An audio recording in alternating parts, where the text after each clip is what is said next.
कि आर्ट्स में कौन कौन सब्जेक्ट लेना चाहिए, कौन सब्जेक्ट में कितना प्रैक्टिकल होता है और कौन थ्योरेटिकल होता है, ये सब की जानकारी लेंगे। भाषा और अनिवार्य सब्जेक्ट कौन कौन से होते हैं, इस वीडियो के माध्यम से हम आपको बताएं।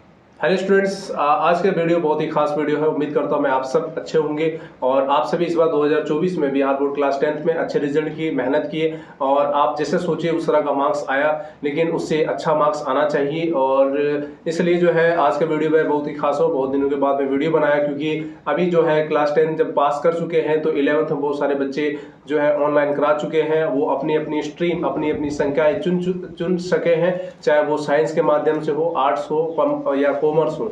तो मैं आज का स्पेशल वीडियो बताऊंगा, ये आर्ट्स के लिए है, क्योंकि आप कोई भी सब्जेक्ट ले लेते हैं, कोई सा भी आप स्ट्रीम ले लेते हैं, लेकिन उसके फील्ड में क्या क्या चीज जानकारी है आपको नहीं पता होता है। कौन से सब्जेक्ट लेने से बेहतरी होती है, आसानी होती है और हमें ईजी होता है हमारे लिए, तो ये चीज की जानकारी आपको नहीं होती है।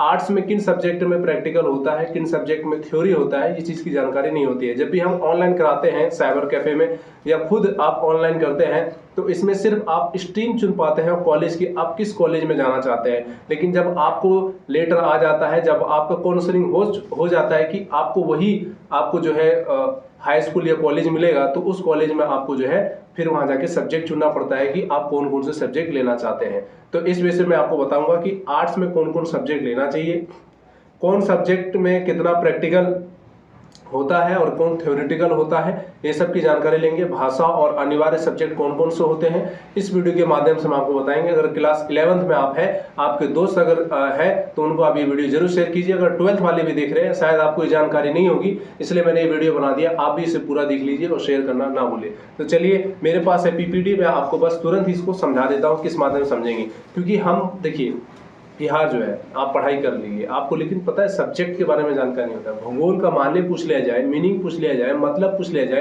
अर्थ पूछ लिया जाए, तो आप नहीं बता सकते हैं। तो इसलिए आप कम जानकारी नहीं रखिए। अगर आप आर्ट्स ही लेकर पढ़ रहे हैं तो पूरी जानकारी रखिए, पढ़िए अच्छे से।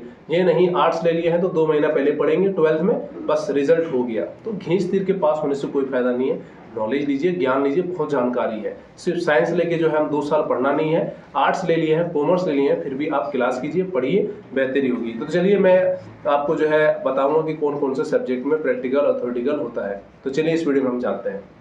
तो प्यारे बच्चों, सबसे पहले आइए हम लोग आर्ट्स के बारे में जानकारी लेते हैं। आर्ट्स में कौन कौन से सब्जेक्ट होता है, कौन कौन से सब्जेक्ट लेने चाहिए और कौन कौन सब्जेक्ट में प्रैक्टिकल होता है, ये सब की संपूर्ण जानकारी हम इस वीडियो में आपको देंगे। वीडियो पूरा देखिए और दोस्तों को जरूर शेयर कीजिए। सबसे पहले भाषा, लैंग्वेज जो होता है 200 मार्क्स के होते हैं, 200 मार्क्स के होते हैं, आपके 200 अंक के होते हैं। सबसे पहले होता है हिंदी और दूसरा होता है अंग्रेजी, होता है उर्दू। तो आपको 2 सब्जेक्ट इसमें चॉइस करना है। अगर कोई बच्चा है वो हिंदी अंग्रेजी ले ले तो कोई दिक्कत नहीं है। अगर कोई माइनॉरिटी जैसे मुस्लिम बच्चा है तो वो क्या कर सकता है, उर्दू के बाद ये दोनों में से कोई भी एक सब्जेक्ट ले सकता है। ये ज़रूरी नहीं सिर्फ हिंदी ही लेना है, उर्दू के बाद अंग्रेजी नहीं ले सकते। तो आप क्या उर्दू अंग्रेजी भी ले सकते हैं, हिंदी भी नहीं लीजिएगा, कोई बात नहीं। तो इसलिए आपका ये 2 लैंग्वेज सब्जेक्ट है, तीनों में से आपको 2 लेना है, जिससे कि आपको 200 मार्क्स के ये होते हैं लैंग्वेज के सब्जेक्ट। 12th में जो है सब्जेक्ट 2 प्रकार के होते हैं। एक होता है लैंग्वेज, जिसे मैंने बताया, इसमें 3 सब्जेक्ट आ रहे हैं। एक होता है कंपलसरी, जिसे अनिवार्य कहते हैं। अनिवार्य में कौन कौन आता है, इसमें आता है इतिहास, इसमें आता है भूगोल, इसमें आता है राजनीतिक शास्त्र, इसमें आता है गृह विज्ञान, इसमें आता है मनोविज्ञान, इसमें आता है संगीत, म्यूजिक, इसमें अर्थशास्त्र जिसे इकोनॉमिक्स कहते हैं, सोशोलॉजी जिसे हम समाजशास्त्र कहते हैं।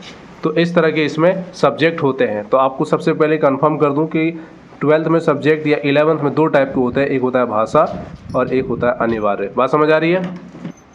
उसके बाद सबसे इम्पोर्टेंट जानकारी, जैसे मैंने आपको बोला कि इन्फॉर्मेशन होना चाहिए आपके पास कि प्रैक्टिकल सब्जेक्ट कौन सा होता है और विदाउट प्रैक्टिकल कौन सा होता है, ये चीज़ की जानकारी इस आपको वीडियो के माध्यम से समझ आ रही है।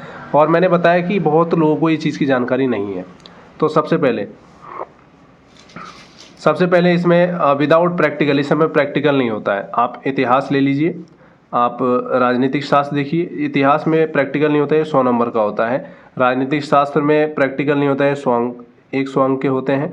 अर्थशास्त्र जो है इकोनॉमिक्स, ये भी 100 मार्क्स का होता है। समाजशास्त्र जिसे सोशोलॉजी कहता है, ये भी 100 मार्क्स के होते हैं, 100 मार्क्स के होते हैं। एक होता है दर्शन शास्त्र जिसे फिलॉसफी कहते हैं हम लोग, ये भी 100 मार्क्स का होता है। प्रैक्टिकल वाले सब्जेक्ट कौन कौन से होते हैं, आइए देखिए। इसमें होता है भूगोल जिसे ज्योग्राफी कहते हैं, 70 मार्क्स का होता है, 70 मार्क्स के होते हैं। और 30 मार्क्स जो है आपको यहाँ आपको प्रैक्टिकल के रूप में दिया जाता है, प्रैक्टिकल के रूप में, ठीक है। मनोविज्ञान जो है ये 70 नंबर का होता है। गृह विज्ञान ये भी जो है 70 मार्क्स का होता है। संगीत जिसे हम कहते हैं म्यूजिक, ये भी 70 मार्क्स का होता है। तो आपको ये समझ आ गया कि प्रैक्टिकल में जो है आपका 30 नंबर जुड़ जाता है। प्रैक्टिकल 30 नंबर का होता है, 70 नंबर का थ्योरी आता है, और विदाउट प्रैक्टिकल वाले में 100 मार्क्स का ओनली ऑन आपको लिखना पड़ता है थ्योरेटिकल, वो ऑब्जेक्टिव और सब्जेक्टिव के माध्यम से। इसमें 30 नंबर लेकिन प्रैक्टिकल के माध्यम से मिल जाता है। बात समझ आ रही है? अब देखिए, अगर राहुल की बात की जाए, मैं आपको दिखा रहा हूँ कि 3 लड़के हैं जिसने अपना अपना सब्जेक्ट किस तरह से चॉइस किया। किसको किस तरह चॉइस करना चाहिए, मेरे ख्याल से बहुत ही बेहतर है। सबसे पहले राहुल नाम का लड़का है, इसने हिंदी लिया, अंग्रेजी लिया। राहुल तो उर्दू पढ़ेगा नहीं, तो इसने नहीं लिया। तो इसने फिर एक ले लिया प्रैक्टिकल भूगोल। पढ़ने में तेज था लड़का, तो इसलिए इस तरह का ही सब्जेक्ट चॉइस किया, इतिहास और अर्थशास्त्र। और इस चीज़ को आप पढ़ते हो ना, तो क्या होता है कि ये आपको जो है क्लास 9th और 10th में इसकी आप पढ़ाई कर चुके हैं। भूगोल उसमें भी था, इतिहास भी था, अर्थशास्त्र भी था। ठीक है। समी नाम का लड़का है, जिसने हिंदी लिया, उर्दू लिया, इंग्लिश नहीं लिया, उर्दू ले सकता था क्योंकि ये माइनॉरिटी मुस्लिम है। इसने भूगोल लिया, इतिहास लिया, अर्थशास्त्र लिया। ठीक है। या अब अर्थशास्त्र की जगह आप लिख सकते हैं राजनीतिक विज्ञान। ठीक है, राजनीतिक शास्त्र, राजनीतिक शास्त्र ले लिया इसने। ठीक है। अब इस तरह जो है अंग्रेजी, उर्दू, भूगोल, संगीत और समाजशास्त्र। आसिफ ने सबसे इजी अंग्रेजी लिया, इसने हिंदी नहीं लिया, उर्दू ले लिया, भूगोल ले लिया, और उसके बाद इसने संगीत जो एक प्रैक्टिकल सब्जेक्ट है, और समाजशास्त्र बहुत ही इजी सब्जेक्ट है। तो इस तरह से जो है ये सब्जेक्ट चॉइस करते हैं। आपको मेरे ख्याल से समझ आ गया होगा। तो इस तरह से आप समझ लीजिए कि प्रैक्टिकल से एक उठा लेना है, 2 उठा लेना है, एक थ्योरी से भी उठा लेना है, जिससे कि आप पढ़ के ग्रेजुएशन में आपको काम आए। तब आप जो है उस सब्जेक्ट को अपना ऑनर्स ले सकते हैं। ये आपके लिए बढ़िया रहेगा। ठीक है। तो इसलिए मैंने आपको डिटेल से वीडियो बता दिया। उम्मीद करता हूँ आपको समझ आया। समझ आया तो जरूर शेयर कीजिए। Thank you.